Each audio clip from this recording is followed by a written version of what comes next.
Hello everyone students. BSc second year का electronics paper अपन चला रहे थे। उसके अंदर आज अपन हाफ वेव रेक्टिफायर अर्ध तरंग दृष्टकारी की प्रति शिखर वोल्टता निकालेंगे। पीक इनवर्स वोल्टेज कितनी होती है अर्ध तरंग दृष्टकारी की प्रति शिखर वोल्टता और कैसे निकाली जाती है इसको अपन देखेंगे। तो आज का जो अपना नेक्स्ट पॉइंट है अर्ध तरंग दृष्टकारी की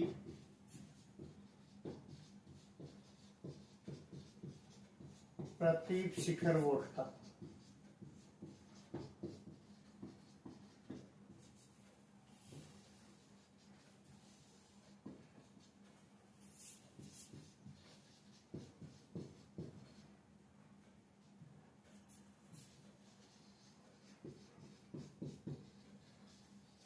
पीक इनवर्स वोल्टेज, देखो पीक इनवर्स वोल्टेज होती क्या है।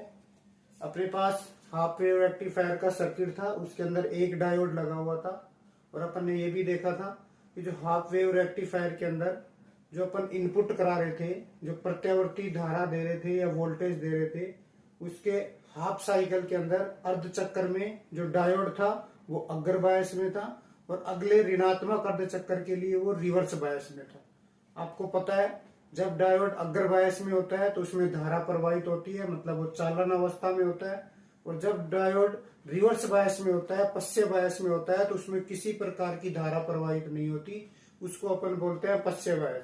तो अपन ये पीक इनवर्स वोल्टेज क्या होती है कि जब डायोड पश्य बायस अवस्था में होता है तो उस पर अधिकतम वोल्टता कितनी होती है। जब डायोड चालन अवस्था में न हो, मतलब पश्य बायस अवस्था में हो, तो उस पर उपस्थित अधिकतम वोल्टता को क्या बोलते हैं, पीक इनवर्स वोल्टेज बोलते हैं। तो एक बार इसकी डेफिनेशन लिखता हूं मैं, उसके बाद में अपन समझते हैं कितनी वोल्टेज इसकी आती है। तो ये पीक इनवर्स वोल्टेज होगी क्या, डायोड पर विद्युत चालन न होने की, मतलब कौन सी अवस्था में होगा, पश्य बायसित अवस्था में होगा। डायोड न होने की अवस्था में डायोड पर उपस्थित अधिकतम वोल्टता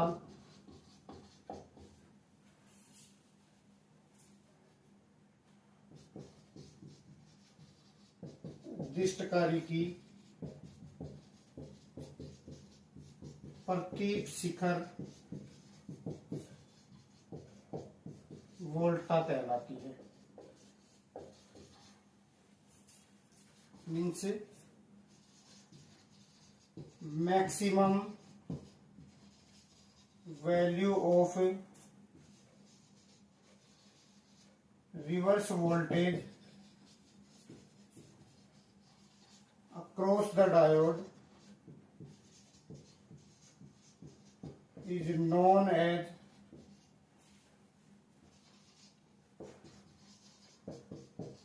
peak inverse voltage।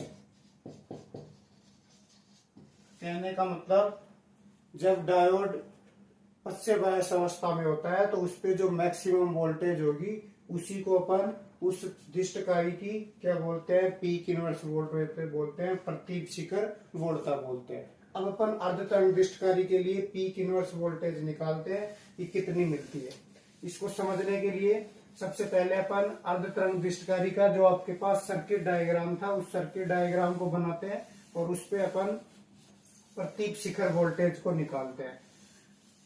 आपके पास यहाँ पे एक प्रत्यावर्ती स्रोत था जिसपे अपन वोल्टेज दे रहे थे Vm sin ओमेगा टी। ये प्रत्यावर्ती स्रोत ट्रांसफार्मर की प्राथमिक कुंडली से जुड़ा हुआ था। ये ट्रांसफार्मर की प्राइमरी कॉइल है।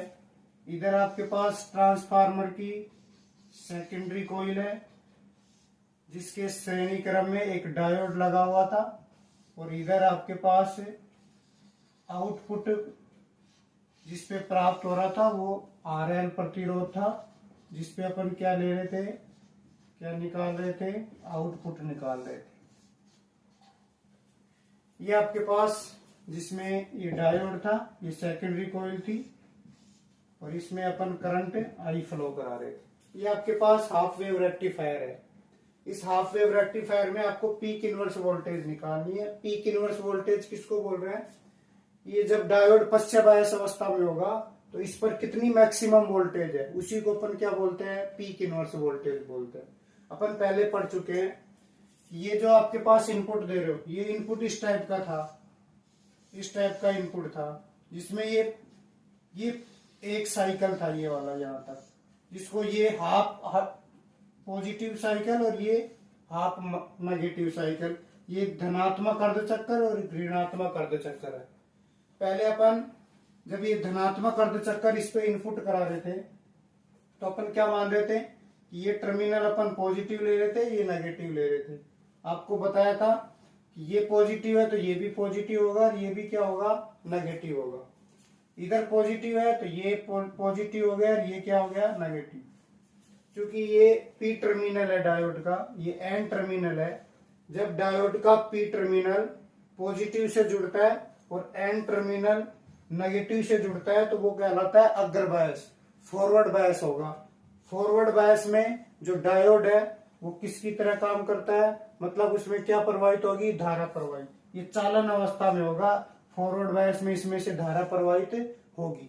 क्योंकि अपने को वो वाला कंडीशन लेना है जब इसमें धारा प्रवाहित नहीं हो, पश्चात बायस वाली अवस्था। इसका मतलब पॉजिटिव हाफ साइकिल से अपने को कोई मतलब नहीं है। जब नेगेटिव हाफ साइकिल इस पे इनपुट कराते हैं तो आपको पता है इसकी ध्रुवता चेंज हो जाती है। नेगेटिव साइकिल आपतित कराएंगे, इनपुट देंगे तो ये नेगेटिव हो जाएगा और ये पॉजिटिव। इधर ये नेगेटिव और ये क्या हो जाएगा, पॉजिटिव हो जाएगा। इधर ये भी नेगेटिव और ये क्या हो जाएगा, पॉजिटिव। जब नेगेटिव टर्मिनल उसके पी टर्मिनल से और एन टर्मिनल पॉजिटिव से जुड़ता है तो उसको पश्चात बायस बोलते हैं। और पश्चात बायस अवस्था में डायोड से कोई धारा प्रवाहित नहीं होती। जब इसमें धारा प्रवाहित नहीं होती है तो इस डायोड को हटा दिया जाता है। इसका मतलब धारा कब नहीं प्रवाहित होती, जब सर्किट खुला होता है तब धारा प्रवाहित नहीं होती। तो आपके पास पश्चात बायस अवस्था में ये डायोड ओपन सर्किट की तरह काम करेगा। यहां से कोई धारा प्रवाहित नहीं हुई, मतलब ये सर्किट क्या हो गया, ओपन हो गया। क्योंकि पश्चात बायस अवस्था में धारा प्रवाहित नहीं होती तो डायोड इस ओपन सर्किट की तरह काम करेगा। ठीक है, इस पे आपको वोल्टेज चाहिए। ये इन दोनों टर्मिनलों पे, ये पी टर्मिनल था और ये एन टर्मिनल, पी और एन टर्मिनलों के मध्य जब वोल्टेज आएगी उसी को अपन पीक इनवर्स बोलेंगे। क्योंकि ये ओपन सर्किट कब कर रहा है, जब चालन अवस्था में न होता है। तो अपन को पता है, अपन क्या करते हैं, ये मैक्सिमम वोल्टेज पॉजिटिव है तो इधर अपन प्लस Vm लेते हैं और इधर 0 लेते हैं। मैं दोनों बता देता हूं। ये जो वोल्टेज इस पे डिवाइड होगी, दो तरह से डिवाइड हो सकती है, अपन पहले पढ़ चुके हैं। आप मैक्सिमम वोल्टेज एक टर्मिनल पे ले लो, दूसरे पे 0 ले लो। या इसको कैसे डिवाइड कर सकते हो, इस पे प्लस Vm/2 ले लो, इस Vm को दो भागों में तोड़ दो, Vm/2, तो इधर आपके पास माइनस Vm/2। दोनों से रिजल्ट सेम आएगा। ये मैक्सिमम वोल्टेज, इनपुट वोल्टेज दो तरह से अपन यूज में ले सकते हैं। एक आपके पास मैक्सिमम इधर लिख दिया तो दूसरी टर्मिनल पे 0 आ गया। या आप हाफ आप पार्ट में डिवाइड करते हो तो एक पॉजिटिव Vm/2, एक नेगेटिव Vm/2। अपन पहले इससे निकाल के देखते हैं इसकी पीक इनवर्स वोल्टेज कितनी आती है। क्योंकि आपको पता है ये पॉजिटिव है, ये पॉजिटिव Vm किससे जुड़ा हुआ है, डायरेक्ट आपके पास एन टर्मिनल से जुड़ा हुआ है। जब एन टर्मिनल से जुड़ा हुआ है तो यहाँ पे वोल्टेज कितनी आएगी, Vm। और ये वाला जो जुड़ा हुआ है ये पी टर्मिनल से, क्योंकि यहाँ पे वोल्टेज 0 है तो यहाँ पे वोल्टेज क्या आ गई, 0। पी और एन के बीच में वोल्टेज निकालते हैं तो क्या करते हैं, यदि आपको वोल्टेज निकालनी है तो एक सिरे पर उपस्थित वोल्टता को दूसरे सिरे पर उपस्थित वोल्टता में से क्या कर देते हैं, घटा देते हैं, जिसको अपन क्या बोलेंगे, पीक इनवर्स वोल्टेज बोलेंगे। तो कितनी आएगी, Vm-0 इज इक्वल टू कितनी आ गई, Vm आ गई।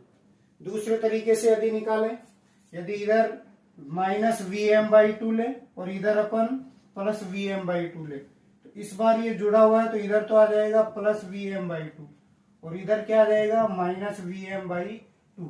अपन क्या करते हैं, इस सिरे पर उपस्थित वोल्टता को में से इस वोल्टता को घटा देते हैं, तो Vm/2 माइनस Vm/2 तो कितना हो जाएगा Vm/2 plus Vm/2 is equal to कितनी आएगी Vm। ऐसे भी आप निकाल सकते हो। आपके पास पश्य बायस अवस्था में डायोड पर उपस्थित वोल्टता, जिसको पीक इनवर्स वोल्टता, प्रतीप शिखर वोल्टता बोल रहे हैं, कितनी आ रही है Vm।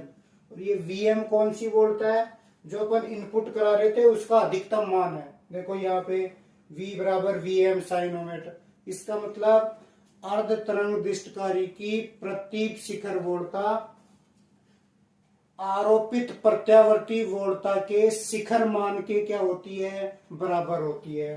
देखो इधर पीक इनवर्स वोल्टेज मिल रही है Vm और ये शिखर मान भी क्या है Vm।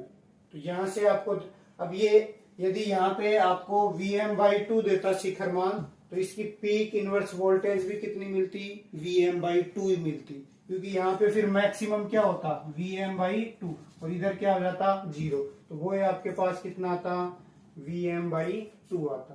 तो इसका मतलब अर्ध तरंग दृष्टकारी की प्रतीप शिखर वोल्टता आरोपित प्रत्यावर्ती वोल्टता के शिखर मान के क्या होती है, बराबर होती है। ये होती है आपके पास अर्ध तरंग दृष्टकारी की प्रतीप शिखर वोल्टता।